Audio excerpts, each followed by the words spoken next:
Kundan Bagh the blood portal episode 1 కాలం ఆగిపోయిన చోటు హైదరాబాద్ 2002 ఒక అమావాస్య రాత్రి కుందన్ బాగ్ వీధులన్నీ నిర్మానుష్యంగా ఉన్నాయి. ఆకాశంలో మేఘాలు ఒకదానికొకటి ఢీకొంటూ భయంకరమైన ఉరుములు పుట్టిస్తున్నాయి. వర్షం ధాటికి చెట్ల కొమ్మలు విరిగిపడుతున్నాయి. ఆ వీధి చివర ఉన్న నంబర్ 13 బంగ్లాలో మాత్రం ఒక వింతైన నిశ్శబ్దం రాజ్యమేలుతోంది. బంగ్లా లోపల కిటికీ రెక్కలు గాలికి కొట్టుకుంటూ చికాకు పెట్టే శబ్దం చేస్తున్నాయి. హాల్ మధ్యలో ఉన్న ఒక టేబుల్ మీద 3 కొవ్వొత్తులు వెలుగుతున్నాయి.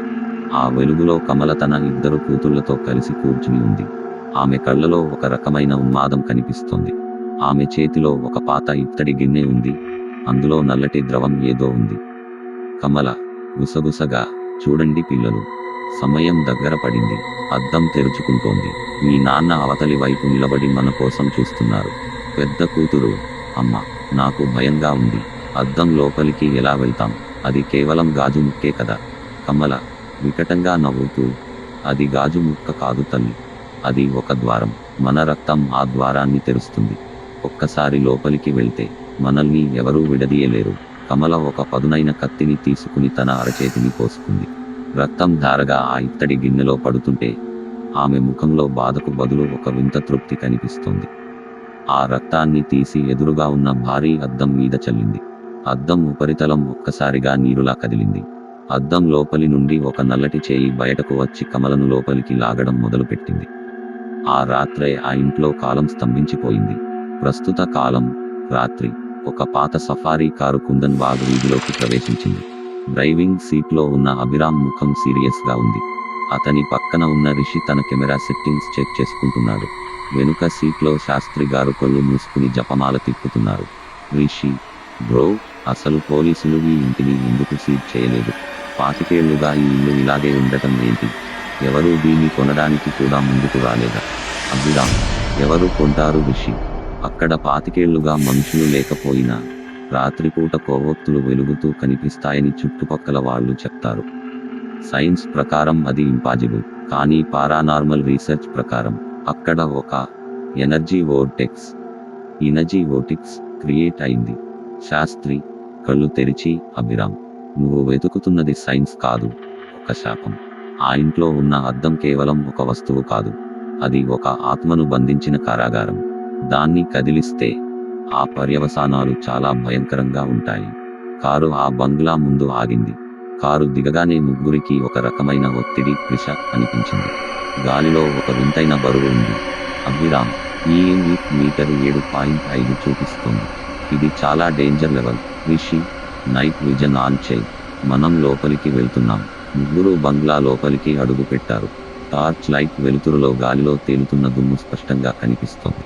గోడల మీద ఉన్న పాత ఫోటోలు వారిని గమనిస్తున్నట్టుగా ఉన్నాయి. రిషి, అమ్మో, ఈ స్మెల్ ఏంటి బ్రో? ఏదో పాత శవం వాసన వస్తోంది.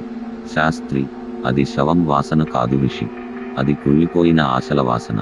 ఇక్కడ ఏదో భారీ బలి జరిగింది. వారు నెమ్మదిగా హాల్లోకి వెళ్లారు. అక్కడ డైనింగ్ టేబుల్ మీద 3 ప్లేట్లు ఉన్నాయి. ఆశ్చర్యకరంగా ఆ ప్లేట్లలో ఉన్న అన్నం ఇంకా వేడిగా ఉన్నట్లు ఆవిర్లు వస్తున్నాయి. కానీ ఆ అన్నం మీద చిన్న చిన్న పురుగులు పాకుతున్నాయి. అభిరామ్, రిషి, ఇక్కడ చూడు, థర్మల్ కెమెరాలో ఈ ప్లేట్ల చుట్టూ హీట్ కనిపిస్తోంది. అంటే ఇక్కడ ఎవరో ఇప్పుడే తిని వెళ్ళినట్లు ఉన్నారు. శాస్త్రి, ముట్టుకోకు అభిరామ్, అది ఒక భ్రమ. ఆ అద్దం నిన్ను ఇక్కడే ఉండిపోయేలా ప్రేరేపిస్తోంది. అకస్మాత్తుగా పై అంతస్తు నుండి ఒక పాత జోలపాట వినిపించింది. అది ఒక స్త్రీ గొంతు. చాలా మధురంగా ఉంది, కానీ అదే సమయంలో వెన్నులో వణుకు పుట్టిస్తోంది. రిషి, బ్రో, అది పైన ఉన్న రూమ్లోంచి వస్తోంది. మనం వెళ్ళాలా? అభిరామ్, వెళ్ళాల్సిందే. ఆ అద్దం అక్కడే ఉంది. ముగ్గురు మెట్లెక్కి పైకి వెళ్లారు. ప్రతి అడుగు వేస్తున్నప్పుడు మెట్లు చేస్తున్న క్రేక్ క్రేక్ శబ్దం ఆ నిశ్శబ్దంలో భయంకరంగా మారుమోగుతోంది. వారు స్టోర్ రూమ్ తలుపు దగ్గరకు వచ్చారు.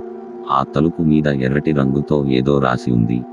ప్రతిబింబం వెనుక ప్రాణం ఉంది. అభిరామ్ తలుపును నెట్టాడు. గది మధ్యలో ఆ భారీ అద్దం ఉంది. దాని మీద ఒక పాత నల్లటి క్లాత్ కప్పి ఉంది. అభిరామ్, రెడీగా ఉండు రిషి, నేను దీన్ని లాగేస్తున్నాను. అభిరామ్ ఆ క్లాత్ను ఒకేసారి లాగేశాడు. అద్దం బయటపడింది. కానీ అద్దంలో ముగ్గురు చూసిన దృశ్యం వారిని గజగజ వణికించింది. అద్దంలో వారి ముగ్గురి వెనుక ఆ ముగ్గురు మహిళలు నిలబడి ఉన్నారు.